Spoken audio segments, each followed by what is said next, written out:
कुछ तो पक सकता है, निहारी कौन बनाएगा? जो पाए बना सकता है वो निहारी भी बना ही लेगा। जो कितने पाए कटते पे तुसी? पाए रख रहे हैं हम। अच्छा, पाए रख रहे हैं हम जा जाके मौलाना के दर पे। अच्छा, मैं कहना चाह रही थी कि कुछ पकता तो रहता है पाकिस्तान में, कुछ नया पक रहा है अब की बार, और ये आप बताएंगे कि रेसिपी क्या है। You are the chief chef. Okay okay, but ये तो पुरानी बातें हैं, कोई नई बात तो नहीं है। पुरानी बातें ये हो गई कि मौलाना रेलेवेंट नहीं थे, लेकिन मौलाना रेलेवेंट होना शुरू हो गया, ये नई बात नहीं लग रही आपको?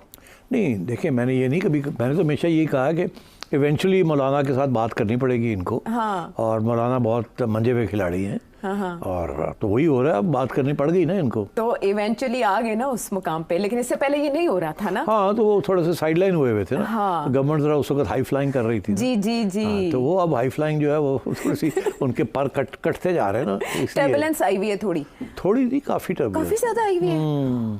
अच्छा, तो ये जरा आप अनवेल आप करेंगे, लेकिन मुझे आपसे ये जानना है कि पिछला हफ्ता आसिफ अली जरदारी साहब चल के जाते हैं, बंदूक का तोहफा देते हैं, उनके साथ होते हैं वजीर दाखिला मोहसिन नकवी।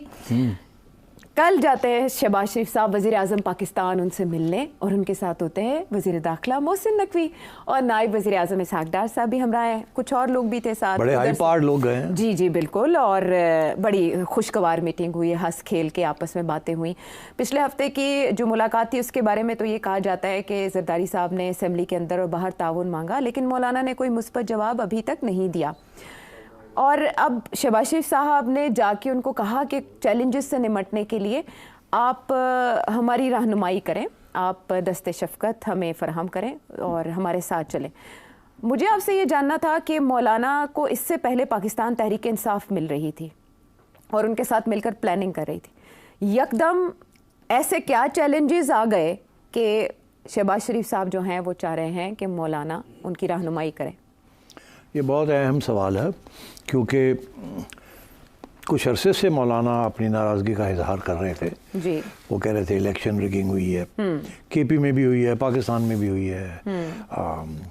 मगर वो एक बात हमेशा करते थे, वो ये थे कि हम किसी सूरत में भी पीटीआई के साथ नहीं मिल सकते जी। और उसकी वजह भी बड़ी समझ आती है ना कि they are on the opposite sides. KP के अंदर मौलाना का सबसे बड़ा कंस्टिट्यूंसी केपी है, और केपी के अंदर खान साहब स्वीप कर वहाँ अगर इनके साथ मिलना है तो वहाँ तो खान साहब को ही फ़ायदा होगा ना, मौलाना को तो कोई फ़ायदा नहीं होगा। तो वहाँ तो देर ऑन ऑपोजिट साइड्स। अच्छा। मगर मौलाना ने भी अपना पाउंड ऑफ फ्लैश जिसे कहते हैं वो तो उन्होंने लेना है। और तो ये पीडीएम वाले जो पहले जो थे उसमें तो मौलाना की पूरी सपोर्ट थी उनको, मगर ये जो नई गवर्नमेंट आई है इन्होंने ज़्यादा घास नहीं डाला, तो चाहिए था ना इनको सोचना कि वक्त आएगा हमें ज़रूरत पड़ेगी, तो पहले ही मौलाना को साथ लेके चलते। मौलाना के जो डिमांड्स उस वक्त थे वही डिमांड्स अब हैं, और अब मेरा ख्याल है उनके डिमांड्स मान लिए जाएंगे। एक तो वो मांग रहे हैं सेनेट के अंदर कुछ सीटें मांग रहे हैं। अच्छा। और फिर वो गवर्नरशिप मांग रहे हैं केपी की। देखिए वो समझ आती है ना बात उनकी कि गवर्नरशिप केपी की बहुत ज़रूरी है उनके लिए। उन्होंने अपनी पार्टी को कुछ मजबूत बनाना है, रखना है, उनके मसले हल करने हैं। ये तो इस वक्त तो गंडापुर किसी की बात सुनने के लिए तैयार नहीं है, और जो साहब आसिफ जरदारी साहब ने वहाँ लगाए हुए हैं he is not very effective. तो मौलाना का बंदा वहाँ बैठा होगा तो कम से कम यही हुआ है कि काम वाम थोड़े बहुत जैसे पहले होते रहे, जैसे पहले कुछ तो फर्क पड़ेगा ना। हाँ। एक अड्डा तो बन जाएगा ना कि हम भी हुकूमत में हैं या हमारा भी स्टेक है, तो and so on. So I think वो देना पड़ेगा इनको गवर्नरशिप केपी की। और भी इनको कश्मीर कमेटी फलाना ढिंगड़ा ये इनको एडजस्टमेंट करनी पड़ेंगी मौलाना के साथ, और मैं प्रेडिक्ट कर रहा हूँ वो होंगी, बिल्कुल होंगी। आपका सवाल बड़ा इंपॉर्टेंट है कि क्यों इस वक्त पे गवर्नमेंट ने ये सोचा है कि मौलाना के साथ बात करनी चाहिए। हाँ, तो और मौलाना जो पहले कह रहे थे कि जी हम तो नए इलेक्शन से कम बात नहीं मानते, अब मौलाना का वो जो स्टैंड है कि जी नए इलेक्शन, अब तो अगर गवर्नमेंट में चलेगा तो फिर नए इलेक्शन की तो बात ही नहीं है ना। हाँ। तो फिर वो मौलाना का स्टैंड कहाँ जाएगा। अच्छा, अब ये एक सीरियस इशू है,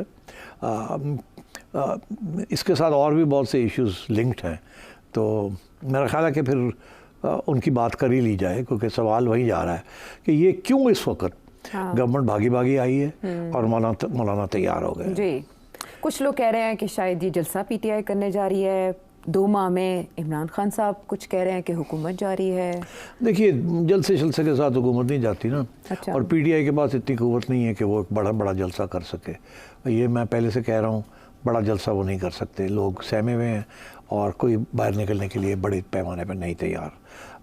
जिस तरीके से क्रैकडाउन हुआ है उसके बाद वो पैगाम चला गया ना, तो PTI is in trouble as far as demonstrations is concern. छोटे छोटे करेंगे मगर एनीथिंग बिग शो। और अगर कर भी लेते हैं, 10-20 हज़ार बंदा इकट्ठा कर भी लेते हैं, तो गवर्नमेंट जो है उसको डाइल्यूट कर देगी, रुकावटें क्रिएट कर देगी हर किस्म की। एंड गवर्नमेंट इस वक्त जो है वो सेम पेज जो बात हो रही है वो एवं नहीं हो रही। वो government without the other side is nothing.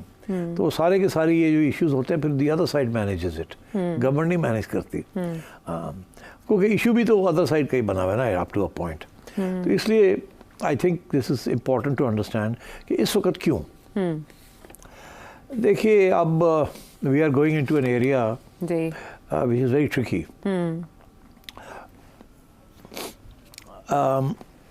आपने देखा कि कुछ और भी डेवलपमेंट्स हुई हैं, मैं सबको लिंक करना चाहूँगा। ज़रूर। एक डेवलपमेंट तो ये हुई है कि डॉक्टर जहांजेब जी, जो कि डिप्टी चेयरमैन प्लानिंग कमीशन थे जी, उन्हें फ़ारग कर दिया गया। दूसरी तरफ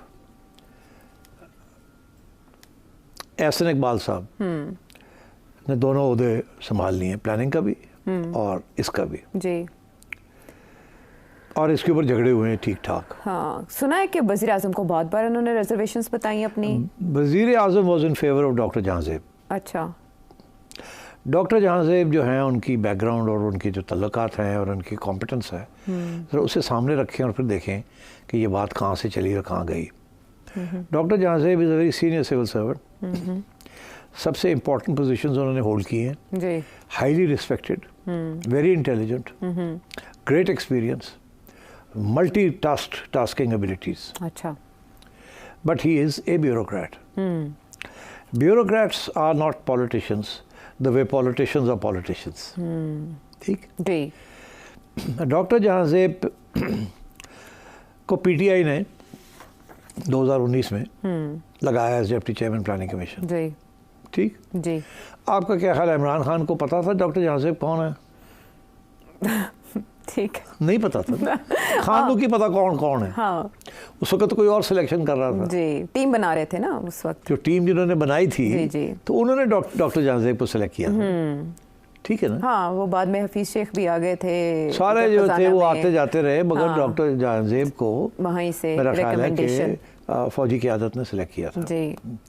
और उसकी वजह यही थी of competence, reliability, trustworthy, solid, stolid, वो सारे जो एडजेक्टिव्स आप कर सकते हैं जो कि ब्यूरोक्रेट्स एक दूसरे में पहचानते हैं और पसंद करते हैं। एक आर्म्ड ब्यूरोक्रेसी है, एक सिविल ब्यूरोक्रेसी है। ब्यूरोक्रेसी होती है ना।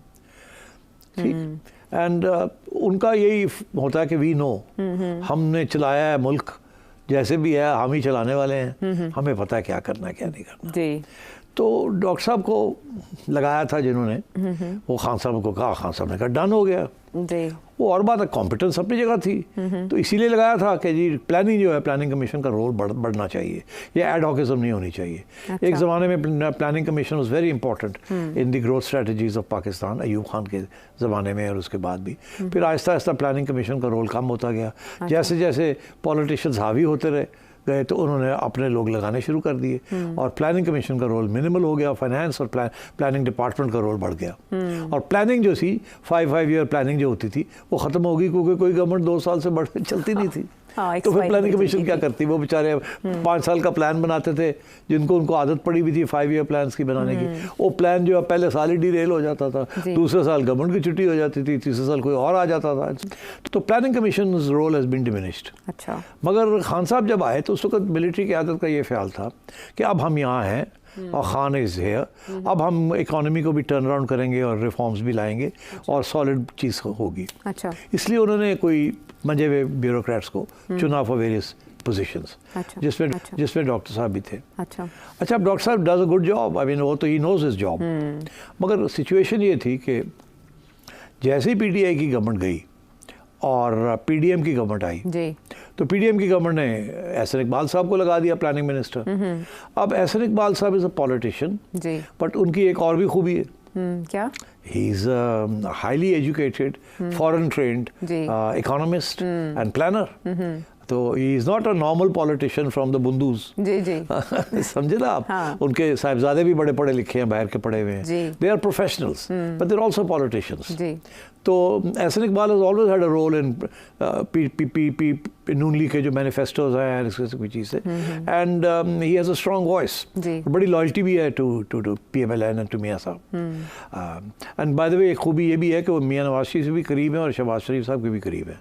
ये बड़ी कम लोगों में ये कुव्वत होती है। तो he is a great politician, right. ठीक, बट वो अपनी टर्फ को बड़ी गार्ड करते हैं अच्छा। कि भाई मैं प्लानिंग मिनिस्टर हूँ, मेरी बात सुनी जाएगी, बिकॉज मैं बड़ा होमवर्क करता हूँ। और वो होमवर्क करते हैं, वो प्लान्स बनाते हैं 5 ईयर, 35 ईयर, 10 ईयर, वो बड़ी प्रोजेक्शंस करते हैं, इंटरनेशनल कॉन्फ्रेंसेस, पेपर्स, ये वो। Is professional. अच्छा। तो अब क्लैश तो होना ही था कि अगर एहसन इकबाल साहब कह रहे हैं कि हमने ग्रोथ की तरफ जाना है और प्लानिंग कमीशन कह रहा है कि ग्रोथ की तरफ नहीं जाना, हमने IMF प्रोग्राम फॉलो करना है जो कि इन्फ्लेशन को कम करना है और ग्रोथ को नहीं करना। एग्जाम्पल मैं दे रहा हूँ, ठीक। एक IMF प्रोग्राम को चलाना चाह रहे हैं, ठीक, because that's very important for the establishment कि IMF का प्रोग्राम चले। IMF के प्रोग्राम के चलने के साथ बाहर से पैसे भी आएंगे, क्योंकि वो डिपेंडेंसी है ना IMF के साथ। मगर एहसन इकबाल है टू द पार्टी प्रोफाइल कि हम वहाँ ना फंस जाएं जहाँ के अवाम ही हमें छोड़ जाए। हाँ, IMF करते करते ऐसी ना बढ़ जाइए जी, ज़ाहिर पॉलिटिकल एजेंडा भी तो उनका पॉलिटिकल एजेंडा भी है। तो डिफरेंसेस तो होने ही होने थे जी। तो जब वो हुए तो मेरा ख्याल है कि डॉक्टर साहब ने कहा कि मैं रिज़ाइन करता हूँ, मैं जाता हूँ, तो चले गए खान। और एहसन इकबाल साहब खुश हो गए कि जी अब मेरी बात सुनी जाएगी जी, बिकॉज ऑपोजिट डायरेक्शन दोनों की थी, तो फिर चल नहीं सकता था काम। फिर यही फॉर एग्जांपल मैं कहता हूं कि डेवलपमेंट एक्सपेंडिचर्स कम करें जी, ठीक, और आप आवाम को पैसे दें, उनकी ख्याल करें। IMF कहती है नहीं, थोड़ी बहुत डेवलपमेंट भी होनी चाहिए।